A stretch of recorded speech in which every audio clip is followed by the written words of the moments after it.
Miss হবে না আপনার পছন্দের টিভি শো। দেখুন জি5 অ্যাপে একদম ফ্রি। আমি আগের দিন অতটা বুঝতে পারিনি, কিন্তু আজকে স্পষ্ট বুঝতে পেরেছি তোমরা কিছু লুকোচ্ছ। তোমার কি মনে হয় বৌমনি, আমি দাদা ভাইয়ের চিকিৎসায় বাধা দেব? আমি দাদা ভাইয়ের চিকিৎসা করাতে দেব না? বৌমনি প্লিজ, কোথাও যদি কোনো ডাক্তার এতটুকু আশার আলো দেখিয়ে থাকে আমাকে প্লিজ সেটা তোমরা বলো, লুকিও না আমার কাছ থেকে। দাদা ভাইকে যেখানে নিয়ে যেতে হোক, যত খরচ করতে হোক, আমি সেখানে নিয়ে যাব, চিকিৎসা করি, ওর পা ভালো করাবো আমি। বলো না বৌমনি, তোমরা কি কোনো কিছু সন্ধান পেয়েছো? আমাকে কেন বলছো না? বিশ্বাস করো আমি বাধা দেবো না দাদা ভাইয়ের চিকিৎসায়, তোমরা প্লিজ আমাকে বলো।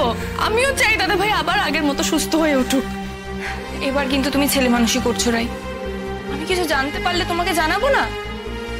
কেন জানি না, আমার মনে হচ্ছে তোমরা আমার কাছ থেকে লুকোচ্ছ, অনেক কিছু লুকোচ্ছ। আমি পরিষ্কার শুনতে পেয়েছি তোমরা সার্জারি নিয়ে কিছু একটা কথা বলছিলে, আর সেটা নাকি 2-3 দিনের মধ্যেই হওয়ার কথা। তার মানে নিশ্চয়ই এটা কোনো গুরুত্বপূর্ণ বিষয়, ছোটখাটো কিছু না।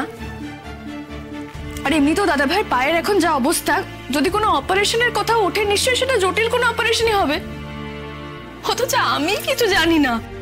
রাই তুমি আমার নিজের উপরে খুব রাগ হচ্ছে, জানো তো বৌমনি, খুব রাগ হচ্ছে আমার। আমি এমন একটা মানুষ হয়ে গেছি যাকে আজকাল তার কাছের মানুষরাও বিশ্বাস করে না, কথা গোপন করে। আমি কি এতটাই স্বার্থপর হয়ে গেছি? আমি কি এই কমাস ঘরে বসে বসে শুধু নিজের কথাই ভেবে গেছি? আমি শুধু তোমাদের সেবা নিয়ে গেছি, আর এই বাড়িতে কোথায় কি হচ্ছে, কার কি হচ্ছে, কার কি সুবিধে অসুবিধে আর কিচ্ছু ভাবিনি। আমি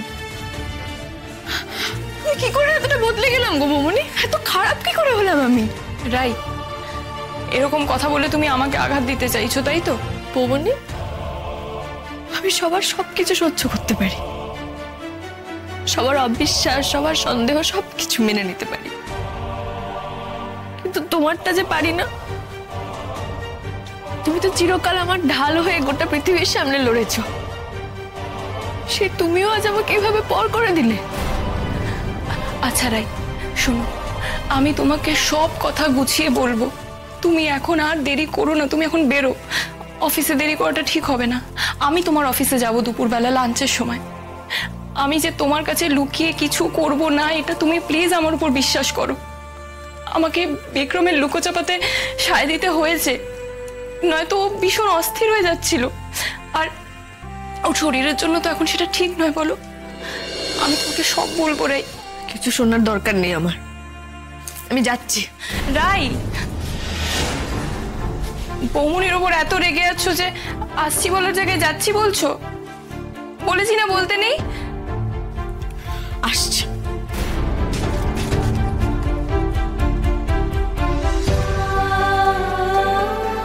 অন্তত তুমি আমাকে ভুল বুঝো না রাই।